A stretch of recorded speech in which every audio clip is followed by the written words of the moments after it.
It is Thursday, the 4th day of February 2021.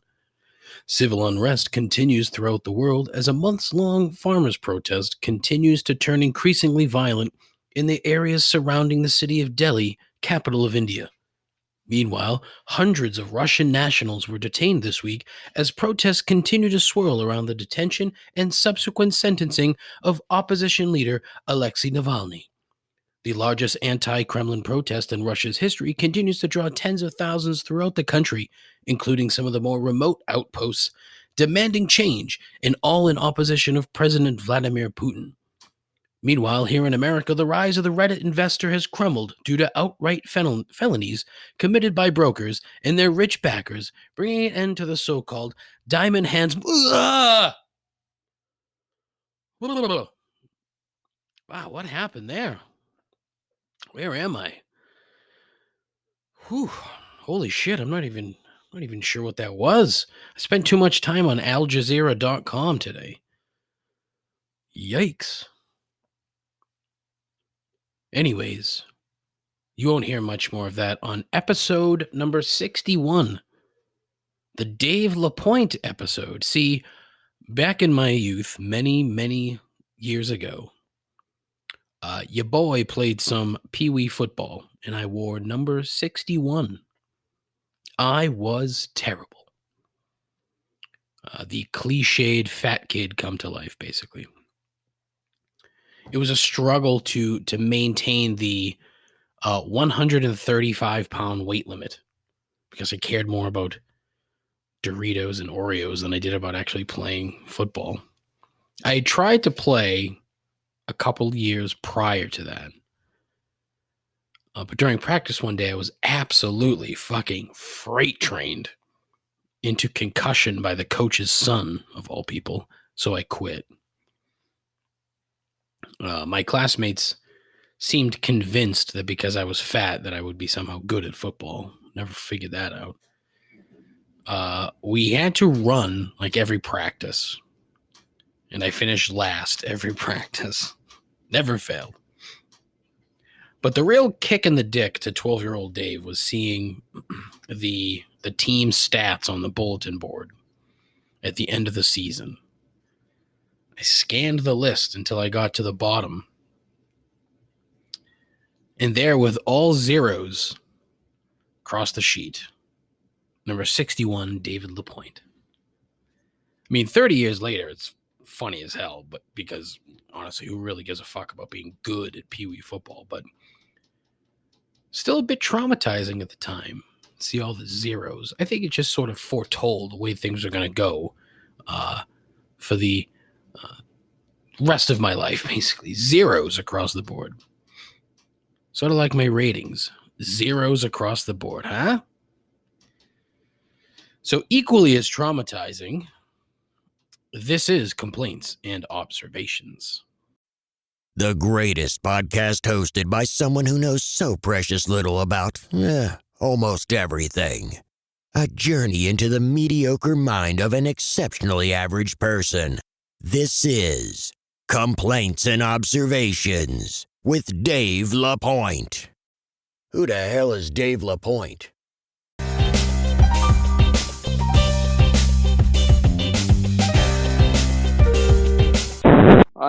There's a tingling in my trousers, and it's not a good one. Sounds good. Let me put on some chapstick real quick. Because I'm not from Boston. I'm from California.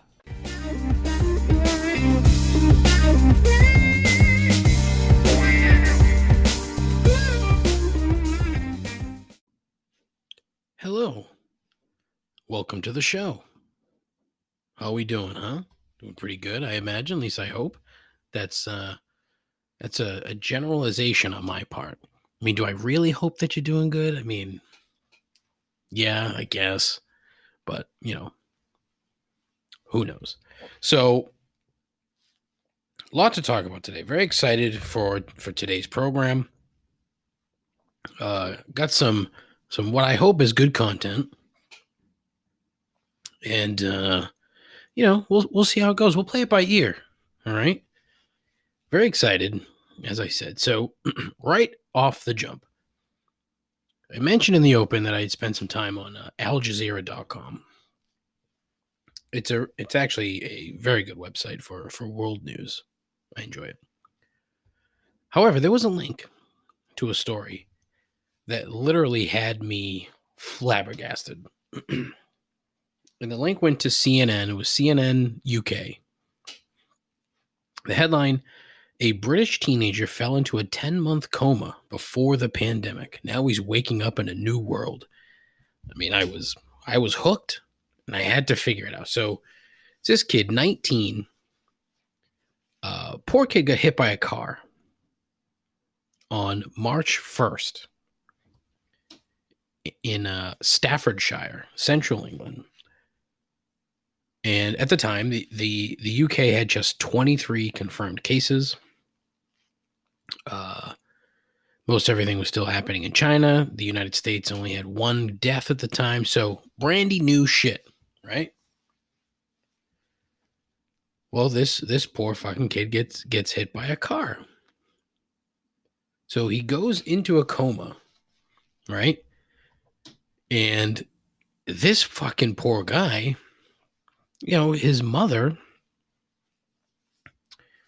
3 weeks after the accident, Britain goes into lockdown. So she's the only one that can go see him. She's the only family member that can see this kid, but she has to be at a distance, dressed head to toe in PPE.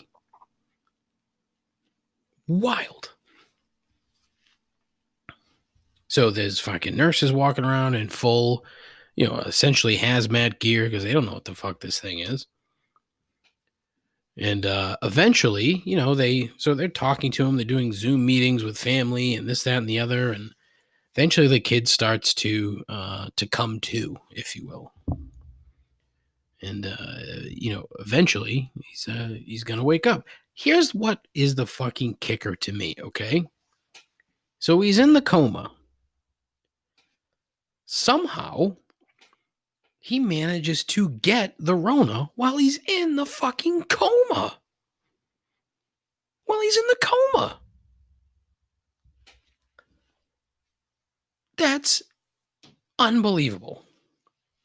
You would think, right, that the nurses would take the utmost precaution with someone who is literally unconscious to try to make sure that this kid doesn't get COVID. But he fucking caught it by no fault of his own. He should sue that fucking hospital. Because who the fuck knows? Like, look, he's got traumatic brain injury and probably traumatic lung issues because he caught fucking Rona while he was in a goddamn coma. How fucking bananas is that? That is craziness. 10 months in a coma. Just apparently came out. Can't talk, but he can, I guess blink and move and, doing shit. Or at least some shit. Who knows? But they still can't touch him. Nobody else can see him. But it's absolutely wild. I just need to share that because it's a fucking batshit crazy story. You go into a coma before thinking everything's fine. You wake up and the whole world is fucking flipped upside down. Crazy. I hope he does okay. Joseph Flavel, 19. Terrible. Anyway, I needed to share that just because it was one of these things that I saw it and I was like, holy fuck. Really? Yeah, just flat out crazy shit. So, what else is going on, huh? The GameStop thing is over, which you could kind of see coming a mile away. There was no way that the uber wealthy were going to let that fucking slide and let that go on without some sort of, I don't know, bullshit illegal activity. And that's exactly what happened. So can't be shocked. The few shares of AMC and Nokia that I owned, I sold them the other day. Did not have diamond hands. Weak hands, didn't hold, just terribly weak. What little money I made, I put back into my weed stocks. I did hold on to my Dogecoin, though. Very intrigued by crypto. Really wish I had heeded some advice from coworkers years ago on crypto, but I didn't. And now it's bit me in the ass, but it is what it is. What can you do? Shit happens. Live and learn. But I'm gonna stay on the weed bandwagon because I do think that weed stocks are going to explode at some point. But I don't have a ton of money, so this is pittance, really. A couple $100 here and there. What can you do? So yeah. But yeah, that's really the only interesting thing that's really gone on, and quite frankly, I have to say it's kind of refreshing how boring most things are. I mean, look, there's still some fucking crazy shit going on politically, but nothing to the level that was there before, which is exactly what I expected. Boring would be the norm. It's been terrific. It's been refreshing. It's almost as if, our government is functioning as if it should. Is the government still a bloated disaster? Absolutely. That'll never change. But I like boring. Big weekend coming up, of course. It is the Super Bowl. However, the biggest part of the weekend for yours truly and my darling wife, Jennifer, is the annual Bucket of Doom. For the uninitiated and for pretty much anyone listening, the Bucket of Doom is where we take the helmets for all the teams in football, with the exception of the Patriots, because we are season ticket holders. I wish I had a horn sound effect, tooting my own horn. Although, really, at this point, who knows? And basically, my wife will close her eyes, rummage through the bucket, and pull out a helmet. And the way that it works is that wherever she pulls the helmet, that's where we're going to go watch a game. Now, we started this before we ended up with the Patriots season tickets, so it's just a good way to go see more games, but now we do both. So the first one was Green Bay, and really, we could not have picked a better first game. What a fucking fun weekend that was. Green Bay is everything that you ever heard about in terms of how great the atmosphere is for a football game there, times 10,000. I could not recommend going to see a game at Green Bay any more than I possibly do. It'll cost you a small goddamn fortune, but it'll be worth every penny. And Wisconsin is terrific. So that was fun. We went to Kansas City after that. Another great atmosphere. The only problem is it was a 3-day monsoon in Kansas City. So that kind of sucked. But honestly, another great weekend. We went to Tennessee 2 years ago, to Nashville. Another great weekend. And then for 2020, we pulled the Cincinnati Bengals. Now, I think I've mentioned on the show before, I may have talked about this on the show before, I'm not sure. But with lockdown, picking the Bengals could not have come at a better time. So we pretended we went to Cincinnati. We made, two of the, two Cincinnati type things, which is basically just chili and then chili on spaghetti with cheese. And we drank Cincinnati beer, which is Sam Adams, because they bottle it in Cincinnati. So that's upcoming this weekend. Looking forward to that. It's always exciting. That'll be Sunday morning, probably like 11 o'clock or so. I will probably post something on the Insta page, so be sure to take a look at that at Complaints Pod. It's always fun. Should be good. But, then there's the game itself. Now, my mouth, for whatever reason, is very dry right now, so I'm going to take a sip of water and then come back. Okay. So this weekend, of course, is the Super Bowl, or the big game. Let's call it the big game so there's no potential copyright infringements. I hate that, by the way. The big game, right? Because whatever. Just call it the game. Why you gotta call it the big game? It's fucking stupid. Everybody knows what Sunday is. Just say the game on Sunday. Then you can say Tampa Bay and Kansas City. You can say that. They're cities in America. Whatever. So, of course, it is Tom Brady and his Bucks against Patrick Mahomes and his Chefs. I have been getting some grief because I've not been, on the old Tom Brady bandwagon here. So, again, it's not as if I want the guy to lose. I don't. It's just that I'm not going out of my way to root for him. He left my team, the Patriots, in a bit of a lurch, in a bad spot. Not entirely his fault. Let's not be, let's not be ridiculous. It wasn't entirely his fault, but partially. So, Boston.com on Monday, there was an article by Mr. Eric Wilbur. Excuse me. He's an excellent Twitter follower. I've been following him for a long time. He used to be more of a general sports columnist back in the day.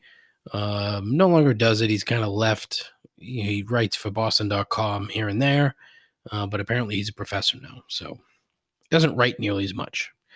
He's a bit of a curmudgeon, which I'm fond of, so that's probably why I like him.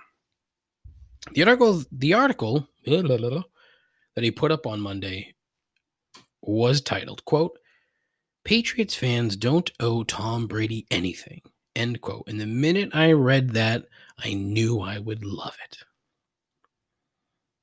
I've mentioned on the show before that I love Tom Brady, the New England Patriots quarterback. But Tom Brady, Twom, I can't talk today, I'm sorry. I'm a little gravelly for some reason, I don't know why. Tom Brady, the everything else, meh. Just meh. I mean, look, I don't know the man from a fucking hole in the wall. And none of us really know how his last 2 years in Foxborough really went. We have an idea. Versus, things that he said, which we'll get to, and things that have been written about. But, there's a lot that's been written about the situation, but most of it hearsay. And let's face it, the Patriots get clicks, views, ratings, whatever. So that shit is going to be written. It sells, Patriots and sex. That's what sells. Anyways, the gist of the piece is that Brady left the team in shambles. Now, as I said, I don't entirely agree with it, but it's not really wrong either. Wilbur is right to point out that Brady went on Howard Stern and that basically he had one foot out the door before the 2019 season. And his attitude during that season backs it up. And his play backed it up. You could just tell. I mean, especially in hindsight, it's much easier to see. But, all year long, you knew something was off. I can also get into the indisputable fact that he's just a flat-out weird fucking guy and totally unrelatable to normal people like you and me. Wilbur uses that Brady has a, quote, stiffness with a lack of personality, end quote, and a, quote, politician-like stiffness, end quote, which are both wholly accurate. His entire social media presence is a marketing shtick, so no one really knows what he's like. He's done a handful of commercials, but I mean, he's acting. He's a good actor, as we can tell. He's a good actor. Now, look, that in and of itself isn't really that bad. But does everything that he shares with his fans have to be wrapped in some kind of a fucking ad? An ad for that snake oil that he's attached his name to with a doctor who lost his license. But sure, a 43-year-old still playing at an MVP level is totally normal, right? Sure. Let's not fool ourselves and think that we'd be surprised and stunned if it comes out when he's done playing that there was something a bit unnatural about his, quote, workout routine, end quote. I wouldn't blame him one bit. I don't blame any of those guys. Please. You do what you do to get an edge. That's the way it goes. That's how it works. The end of Wilbur's article includes a point that seems forgotten when people around here are busy strapping on their knee pads whenever Tom is on television. The Patriots dealt, quote, his replacement across the country in order to cater to his demands, only to have him quit on you 2 seasons later, end quote. 10,000% accurate. The minute they drafted Jimmy G, Brady was kicking and screaming. Didn't like it. Went to Bob Kraft. Hey, I don't like it. So what happens? They trade fucking Jimmy G for what amounts to a bag of rocks. They did win a Super Bowl after he left, which is fine. But then the following year, he moped. And they, get fucking trounced by Tennessee in the first round of the playoffs. The overall point remains, though, just because the guy wore the laundry doesn't mean I need to fawn over him. And I just can't seem to wrap my head around the number of people who keep giving me shit because I'm not fucking, screaming at the top of my lungs when this guy throws a touchdown pass. You root for laundry, as I said. I happen to be a Patriots fan, so why would, again, I don't wish him ill. He gave us 20 phenomenal years, and believe me, I love him for those 20 phenomenal years. Everything, it's like, you have a coworker, okay? You work with somebody for a little while, you like them, and then they change jobs, and you think, oh man, we gotta stay in touch. Sometimes you do. But if that person goes to work for a competitor and, is not really saying all the right things, then it gets a little weird, I would imagine it's very similar. Especially when that person has, no real personality. Unlike me, I'm friends with a bunch of my old coworkers. Why? Because I'm terrific. I'm a great guy. I'm fun to be around. Anyways, Eric Wilbur, terrific writer.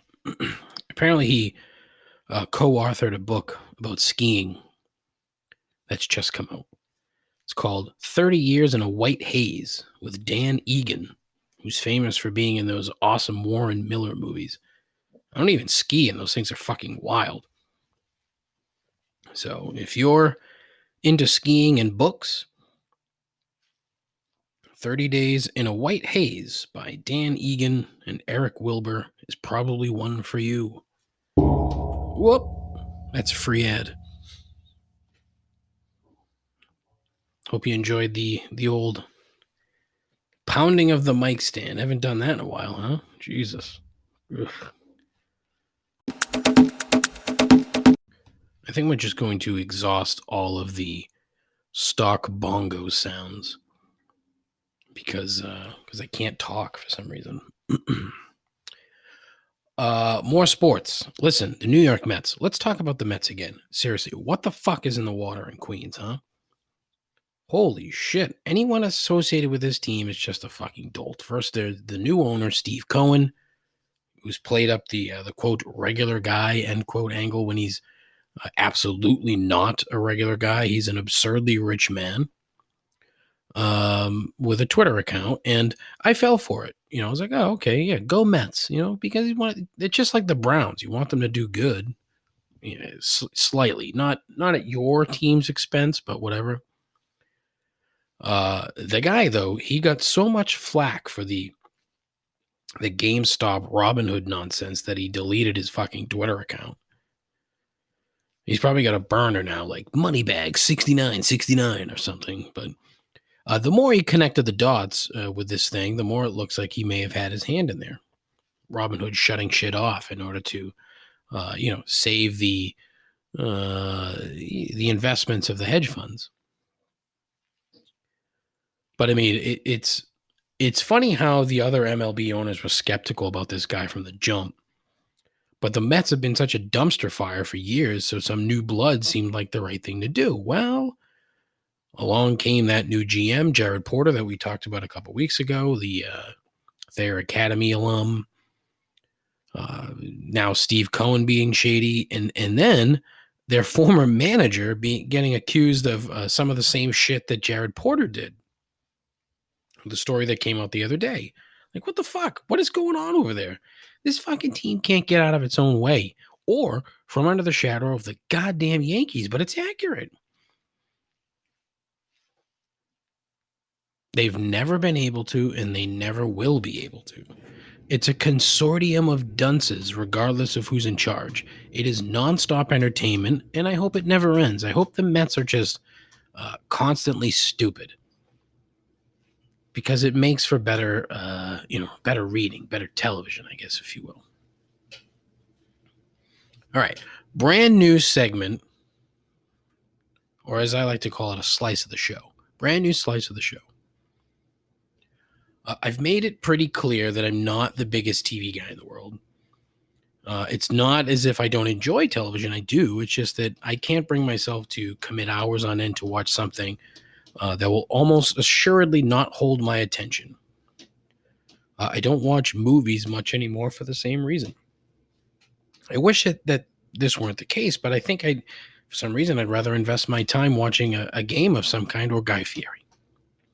I'm sorry, Fieri. I could watch Guy Fieri all day long. That's been established on this program. Anyways, friend of the show and associate producer Dave reached out and asked if I was a TV guy. He said he was, looking for TV reviews. So I'm like,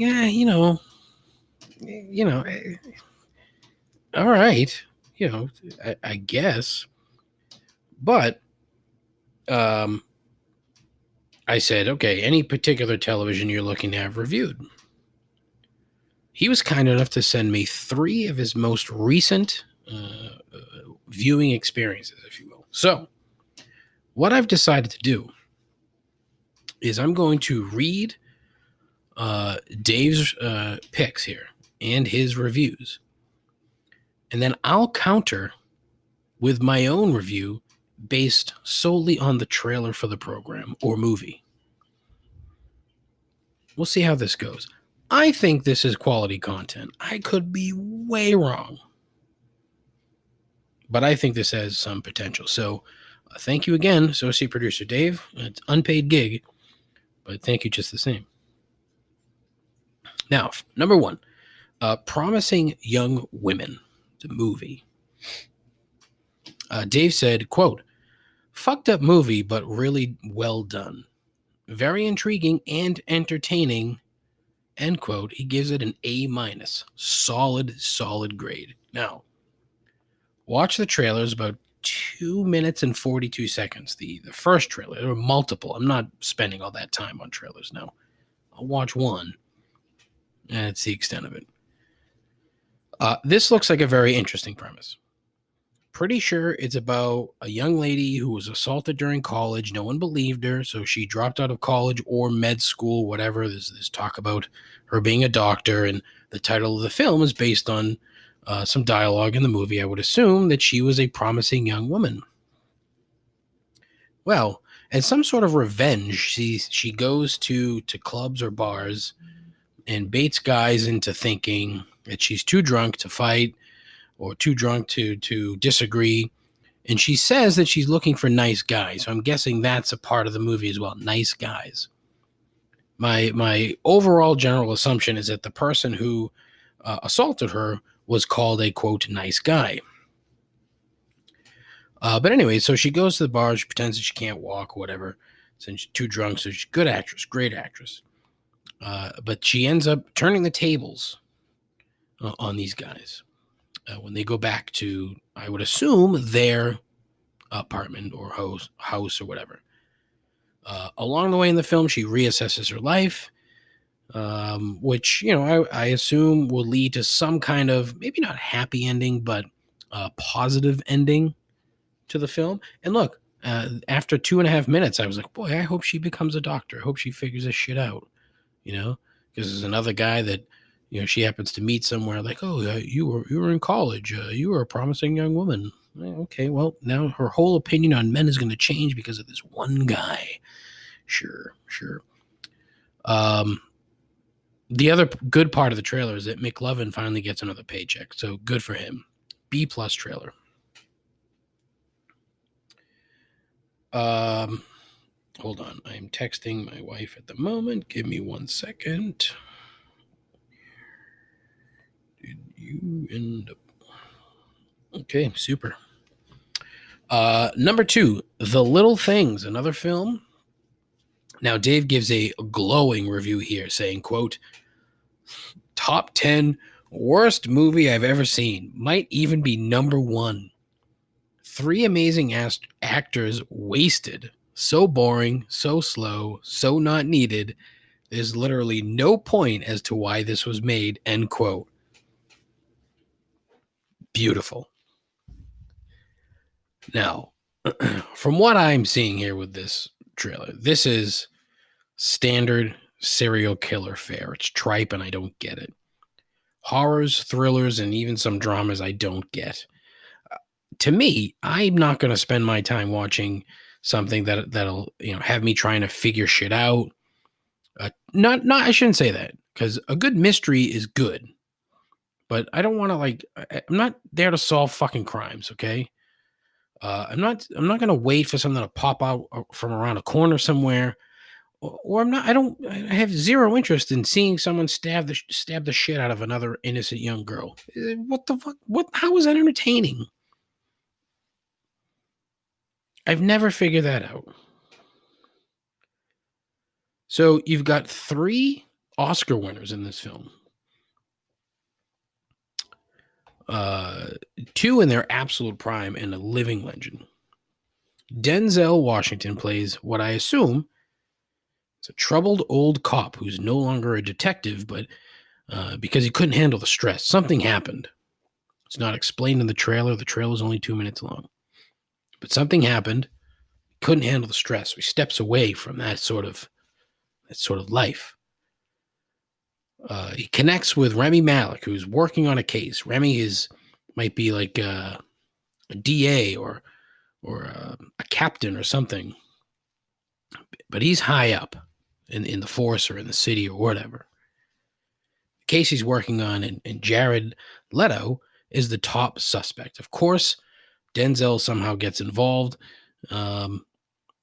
with Remy Malek, and they're talking about the case, and you see interactions between Denzel and Jared Leto, who's an unwashed, long hair, driving around in an old Ford with 463,000 miles on it. They make it a point to show that in the trailer, as if an old car is, probably the thing that trips him up, if I had to guess. So Denzel gets involved and a little too close to Jared Leto before I am assuming Jared Leto slips up, gets caught. Tripe. How do these things get fucking made? Dave was 10,000% right here. This is a D- trailer because there are way too many of these fucking movies, and I don't get it. I don't see the point. There's no point in this film.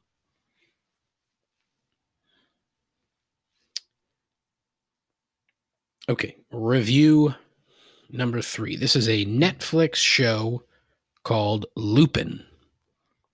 Lupin. Lupin. Quote, show most people haven't heard of, picking up in popularity.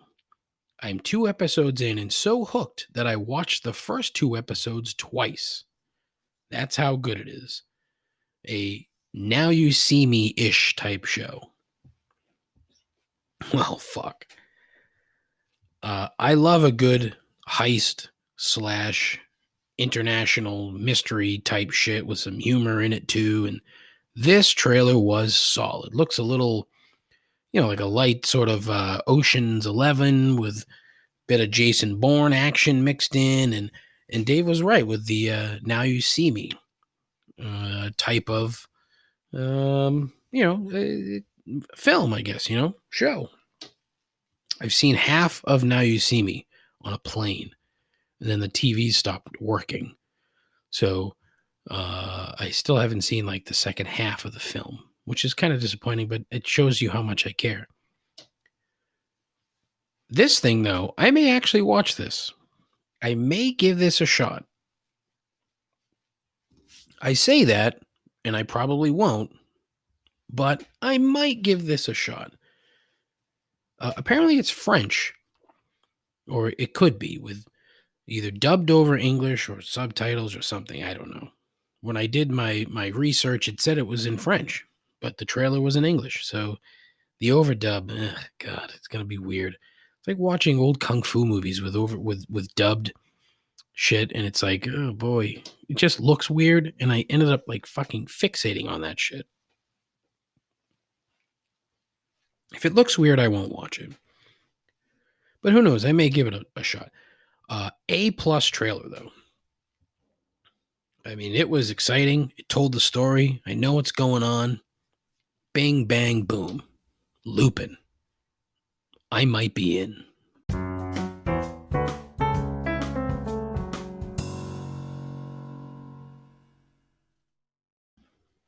All right. As it is Thursday, it is time for 3 gripes. Always very exciting. Usually, not always. It's an assumption I just made, and I shouldn't. Gripe number 1. The complaints and observations voicemail line. Look, this is a fucking great idea, and no one can tell me otherwise. Sure, it's been done. It's hacky. But it's a great idea, especially in the context of my program. 617-65-RIP-'em. Seriously, I set up a line for people to call in with their general complaints and also their observations. Yet, I haven't got a call in months. Am I to believe that the 4 listeners of this program are both friendless losers and have the happiest and easiest lives around? No fucking way. I know you assholes, and I've never been more sure of anything in my life. Just makes no sense to me. Honestly, it's a great outlet. I mean, I know that there are plenty of people that don't want to complain to their significant others, but they want to complain. Or they see something fucking weird that their significant other won't think is entertaining. Well, guess what? I will. I'll listen to your complaints. I'll listen to that weird observation. My 4 listeners will listen to it as well. It'll be great. It's a fantastic tool here. Now, look, that is not to say that the line isn't being used. 中国大使馆通知，您有一份文件尚未领取，如需查询请按8，如需查询请按8。That's the kind of shit that I have to deal with. I get a notification. I get a notification on my phone. I get an email, whatever. And a rush of excitement comes over me. Thinking, oh, great. One of my listeners has something interesting or insightful to share with the audience. Nope. Just a lady yelling at me in another language that I don't understand. Or it's a fucking scam ad for some extended car warranty. Which is, who the fuck falls for that? Anyway, 617-65-RIP-'em. Come on now, god damn it. Gripe number 2. People who say, quote, no problem, end quote, when they are just doing their job. This fucking gem also comes from associate producer Dave, and the best person ever associated with this program, Mr. Rich Leaf. When you thank someone for something, okay? Say you're picking up some Chick-fil-A, or you close a sale at work, and that person replies with no problem. So you've said thank you. The reply you get, no problem. Wait, what? Well, yeah, no shit, it's no problem. It's your fucking job. Say you're welcome, like an adult human and not some kind of moron. It's honestly one of the easiest things to do, and I could not agree with Rich Leaf more than I do. That is so spot on. What a pet peeve. Just ridiculous. I said Chick-fil-A in there, and I didn't mean to. I should have said you know, I don't know, the convenience store, McDonald's or something. I don't know. Chick-fil-A will say my pleasure, which I've talked about on this program and how fucking stupid that is. But Rich nailed it. No problem is a throwaway line. There's no thought put into it. And essentially you're being brushed off when you get the no problem. You're welcome is a far more polite, reasonable thing to say when somebody thanks you. And look, I've been guilty of using the no problem in the past. Why? Because I'm blowing them off and I don't give a shit, which could be part of the problem here too. Is most people don't give two shits about their job, so they just don't care what they say. But when you get to a certain age, when you're an adult and you say no problem, you suck. And there's no reason for it. Say you're welcome. It's very easy. Shit, if you want to say my pleasure, go for it. I think you're ridiculous, but it's better than no problem. Gripe number 3. And look, I may have already. Oh, and by the way, big thanks to Rich Leaf and to Dave for sharing that, because fucking pure gold right there. Wonderful. Gripe number 3. And I may have griped about this before, but honestly, we're at 61 shows. That's a lot of fucking gripes. That's a lot of shit to complain about. After 61 goddamn shows. Never thought I would get this far. But like I said, it's just fucking fun complaining about dumb shit. All right. Number 3, baby updates on social media. How much is really needed here? You announce the birth.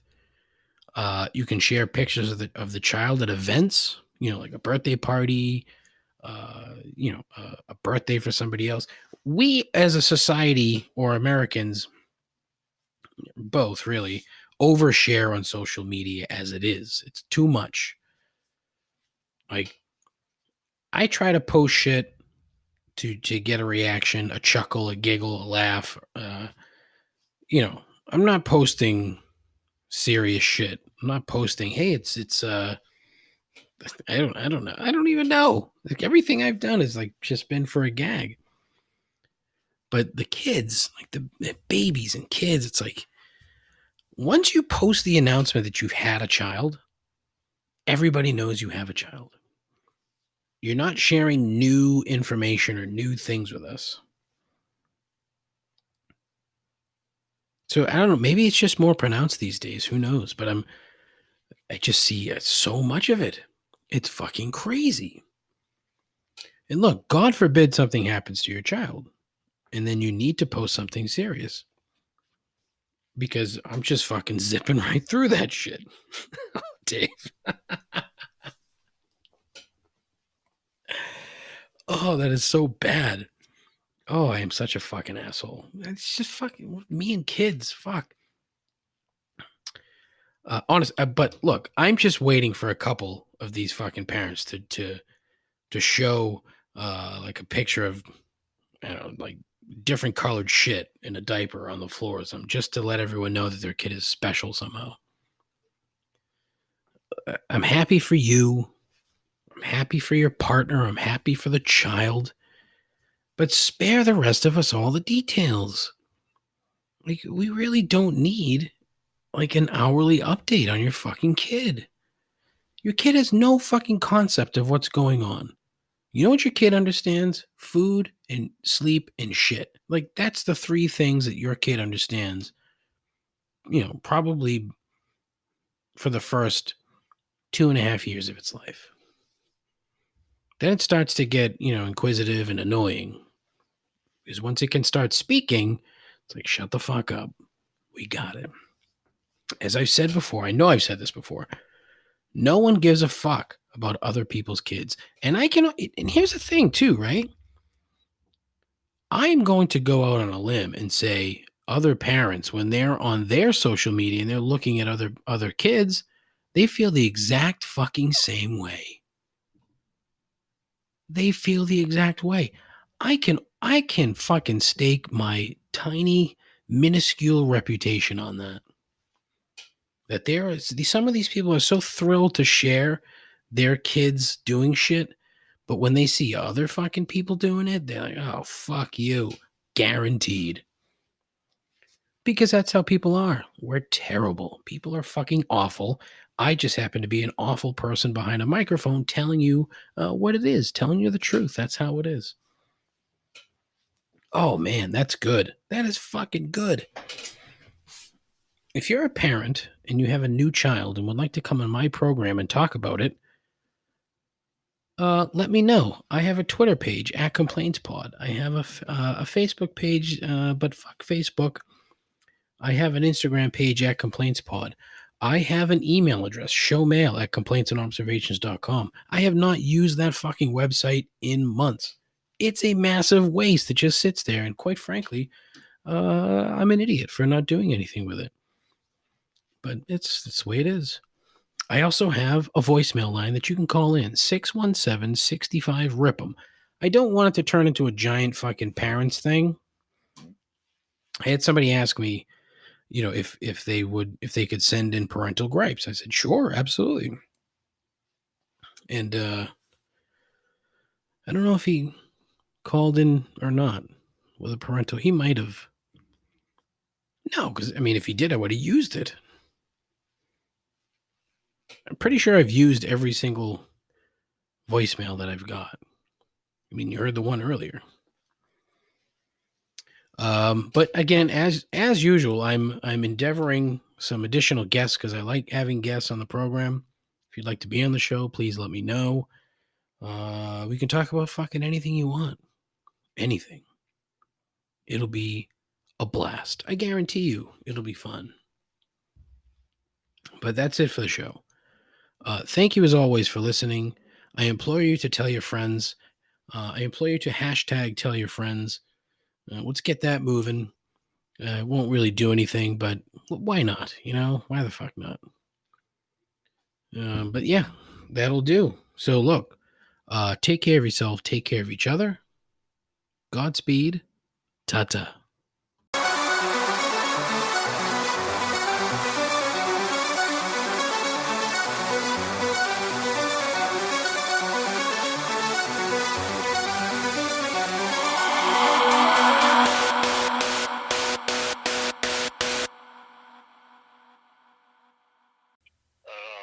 I am without speech. I am speechless.